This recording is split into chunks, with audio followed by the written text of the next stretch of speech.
Good morning, fellow wastelanders, and welcome back to the bakery. Has this game ever felt like it was made for babies to you? Well, here's a new challenge for you. We're going to be playing as an old, crippled president. Sound familiar? We're also going to be playing on the hardest difficulty, of course. Can I beat Fallout 4 as Joe Biden? Let's get into it. Naturally, I based our character off his real-world persona, and still, somehow, I wasn't able to capture the real one's dementia-ridden glow.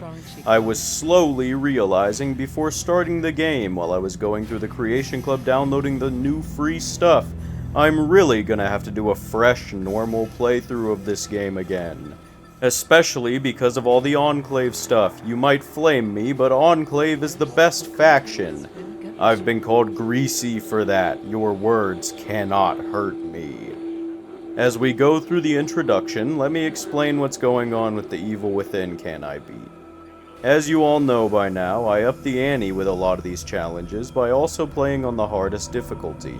Well, on the hardest difficulty, Chapter 2 of The Evil Within is already practically impossible for me, which sucks, because the crossbow, which is how you use traps in that game, is in Chapter 3, and already, after dying a total of 52 times, 12 times more than the entirety of the Resident Evil 2 challenge, I decided to put a pin in it for now and try something different. I hope you guys aren't mad at me. To vent my frustration, we pull a Biden on a salesman. Not going to take too much of your time. For people that bad in healthcare. I have a realization. Melee is not gonna be the play. I thought that since we're so zoomed in, Melee would be the best way to play the game, but I'm realizing now that it's not. But the answer is at the forefront of my mind, as if I was slammed in the head by a sledgehammer. A sniper build. Little do you know, this revelation came to me as I was writing the script, hence why I allocated my special into perception, so that later on I can get the sniper perk. I also figured charisma and intelligence will probably be very important, but ultimately, to make it more challenging than it already is, I decided that's not a true cosplay of our grand leader. So instead, I dumped a few points into charisma and everything I had into luck, like a true Biden. There is no way to play the game on one FOV. Hell no. I'm gonna give myself the minimum playable FOV. 30 is still too playable. 15 is more like it. Having a baby at 81 is absolutely insane. But then again, he's too dark to be mine. Knowing this, I tickled a sheet instead of the child. Who's a good bed sheet? Immediately, we exit the conversation with our wife to be assaulted by a pair of bahungas. Isn't that a great way to secure the male audience? Hey, that guy on TV talks just like me.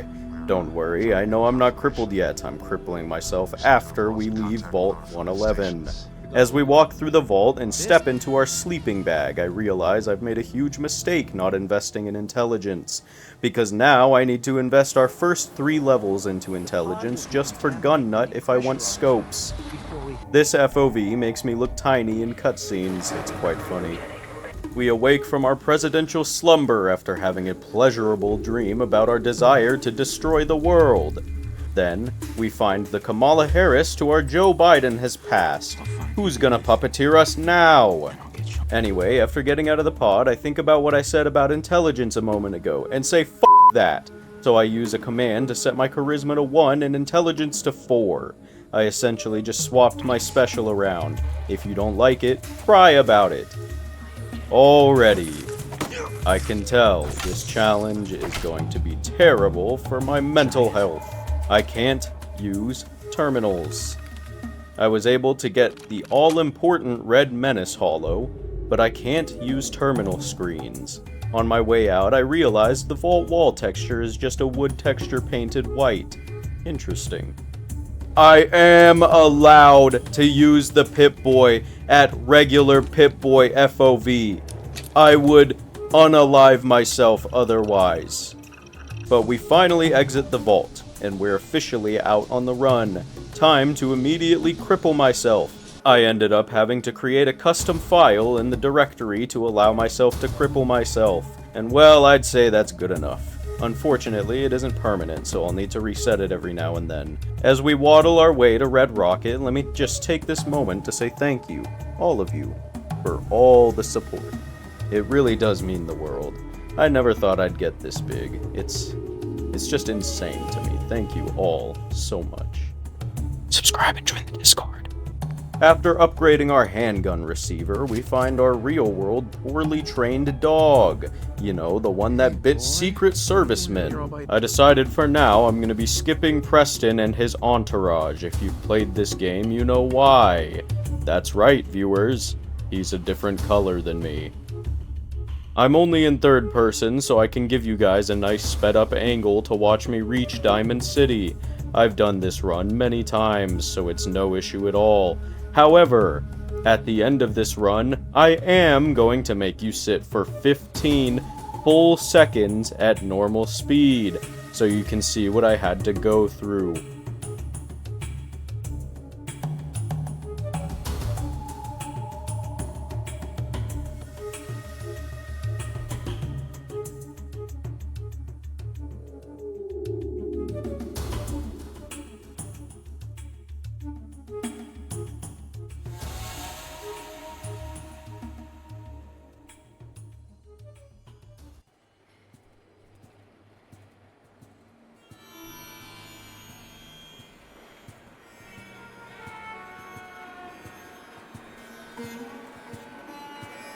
Yeah? You like that? Now imagine an hour and a half of that. Anyway, I then talked to Piper Parker outside of the city gate. I call her that because she makes me feel the same way Spider-Man makes his villains feel. Hot and bothered. She turns to me as our character is actively pleasuring himself. Then we pull yet another Biden. What? Who are you? I'm back after recording the Minecraft video, and, I forgot how bad the camera is. The best way for me to describe this field of view is, imagine you're walking towards someone far away to talk to them, but they see you while you're still a good 20 steps away. So now you're just walking toward them, all awkward in silence. I visit Arturo, and miraculously we can afford our main weapon for the rest of the playthrough. A hunting rifle! As well as 5 rounds of .308 and 2 rounds of 10mm. I had to sell practically everything I had, but it'll be worth it. Then I remember I need to find Nick Valentine before I can even progress the story, so we're off to Vault 114. We got super lucky and witnessed a fight between a guard and dogs. As I had no respect for this individual and his life, I had no qualms looting him in his death. Snazzy. As we walk toward here, I've been thinking about what faction to join, and I think I've decided on the... Brotherhood. They provide the most fire support, and from what I understand, their storyline is relatively quick. We end up making it to the subway entrance, one step closer to Nick. Then, I decided Nick can wait, because I want to level up a couple times first. So, I did that through a very tried and true method. I like to think that Mitten Squad would be proud of that one. I got a couple of levels and gained the sniper and gun nut perks. I was able to upgrade my hunting rifle to a heavy receiver. Hopefully this'll work.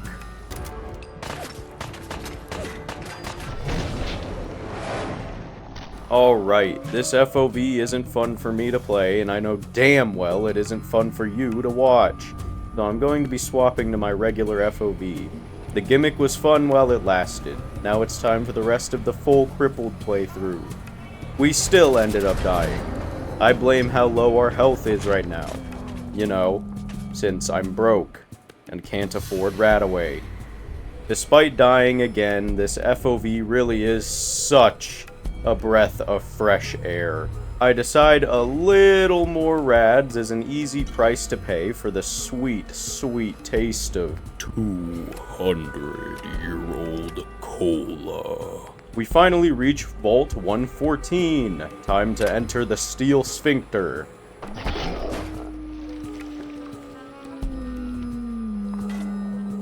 Eventually, we finally fight our way to Nick's room. I try to figure out how to take out the hunk at the top. We finally save our princess locked in her tower.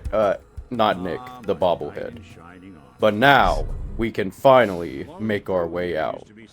I sat down, waiting for somebody to ask me what my favorite ice cream flavor was. Then, I got my sentience back. Watching Nick kill all the baddies for us made me consider if I should keep him to kill things. I ultimately decided it's fine because it fits in with our character, you know, because Biden doesn't do anything himself. Also, because we move slower than a snail and shake more than a meth addict going through withdrawal, so combat is practically impossible. In the middle of a firefight, I brought my Pip-Boy up to hydrate, then realized... I have a Radaway! Oh, that's the good stuff. And being able to survive more than being sneezed on has allowed me to level up. So we unlock Bloody Mess, of course. I sure hope we can convince YouTube bodybuilder Houston Jones to dump his girlfriend. After convincing Mr. Houston Jones to keep on the grind, his girlfriend decides he hasn't experienced enough pain in his life, and told him he really let himself go these past 200 years. Really, it took 23 tries since I have 1 point in charisma, but the joke wouldn't flow as well if I showed those. Then, we race against the clock to escape the vault before we hear the dreaded number 10. And we come on the street with our Romo friend, Nick Valentine. Not being super zoomed in actually made this walk feel a lot shorter than before. Thank you, random sign, for the encouragement. After upgrading our weapons and buying more ammo, we find Nick at his agency. The walk to Kellogg is going to be absolutely unbearable. Why does she have SpongeBob's sock on her arm? Anyway, after telling Nick our sob story, boo-hoo, we have to break into a man's house. I have no points in lockpicking, so I need to keep save scumming until I can convince this lady to give me his house key.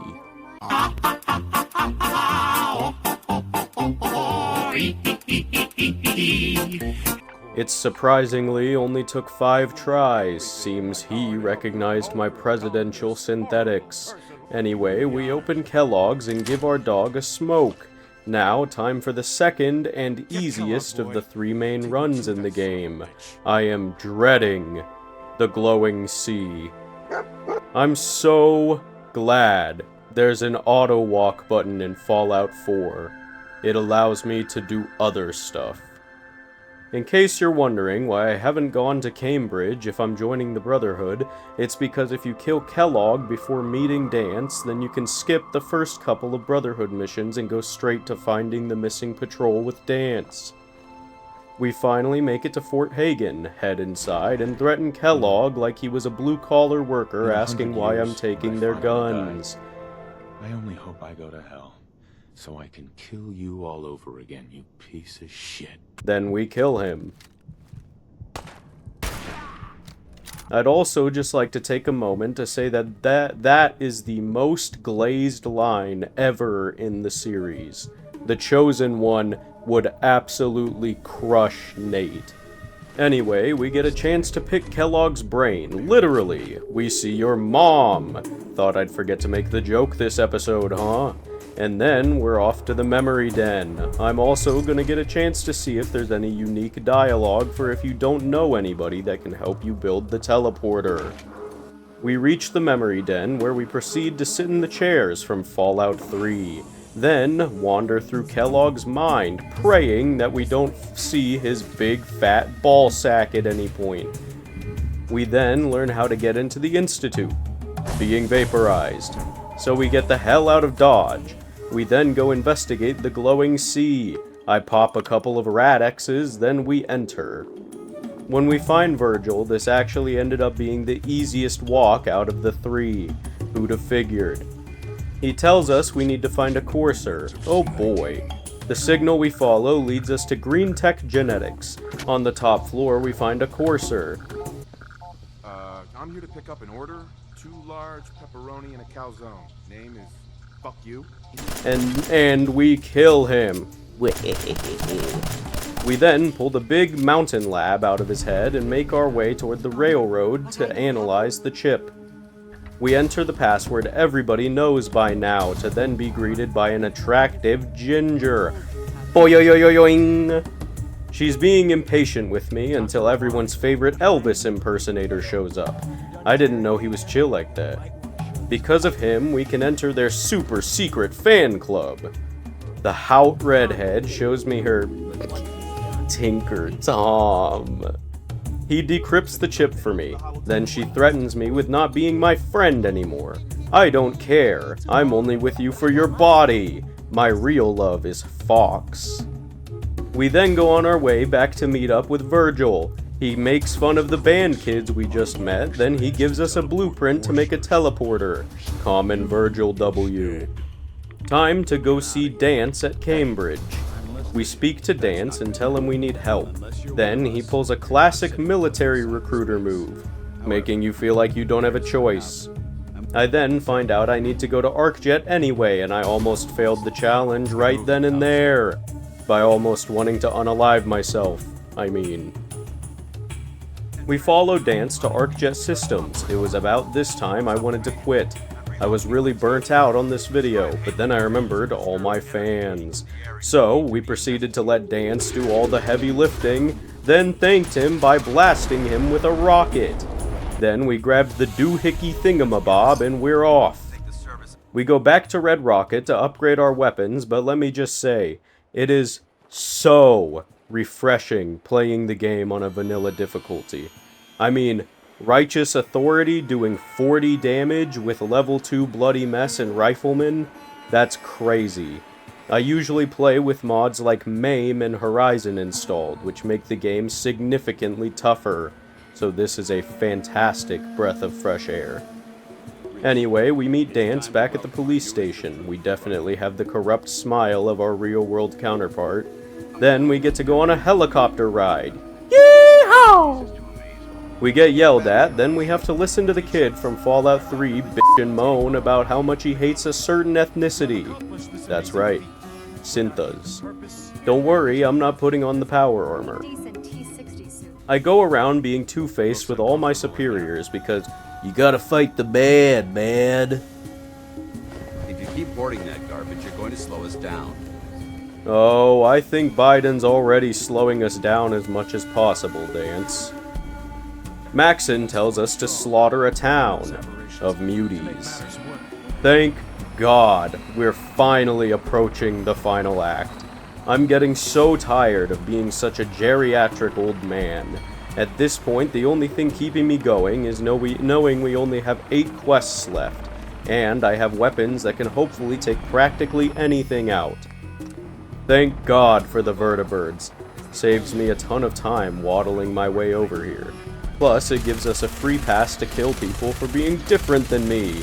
Honestly, since getting a scope, our crippled arms have become much less of a hindrance. Don't get me wrong, we still miss perfect shots every now and then, and it's a pain to stabilize, but it's not too bad. Anyway, we secure Fort Strong, then talk to Dance about how much we hate dirty mutas. Then we leave and talk to Maxon again, finally being able to build the signal interceptor.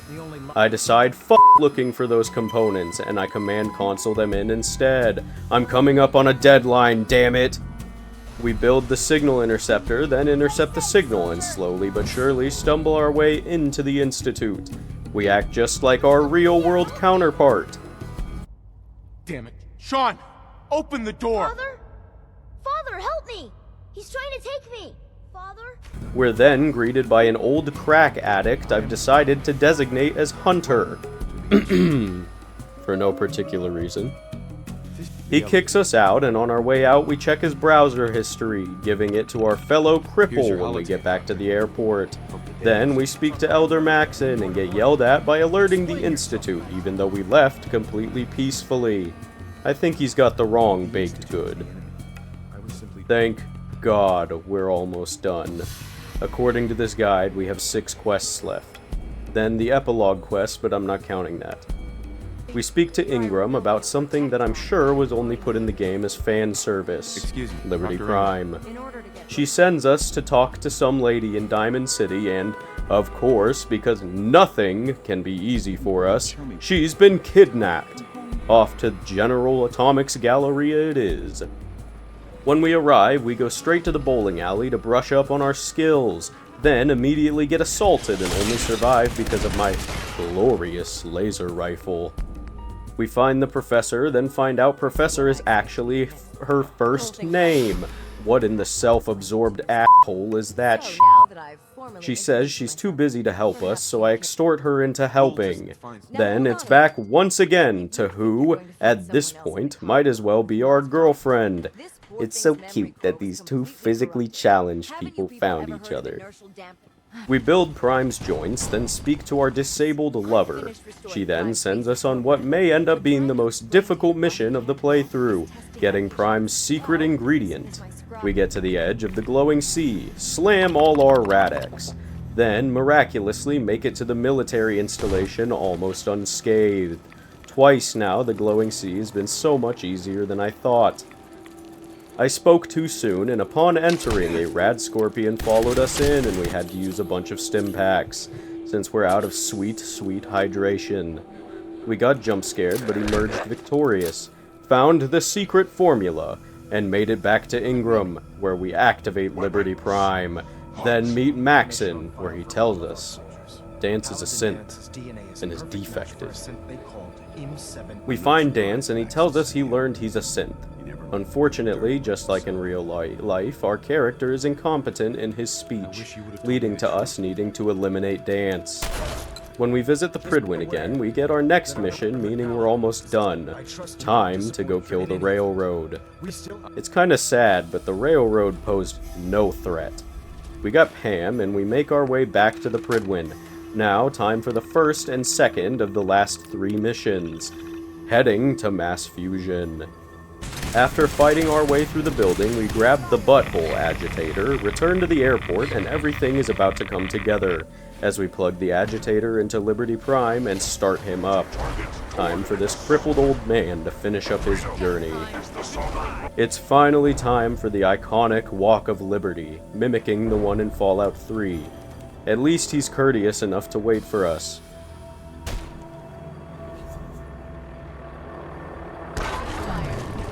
He did the thing! He did the thing!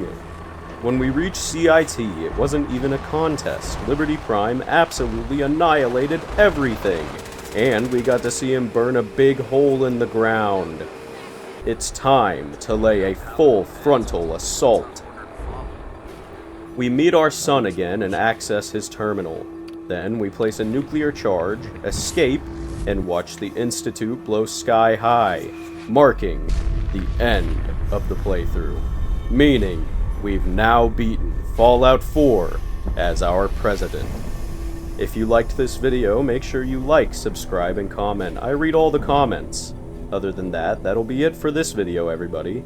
As always, have a fantastic day.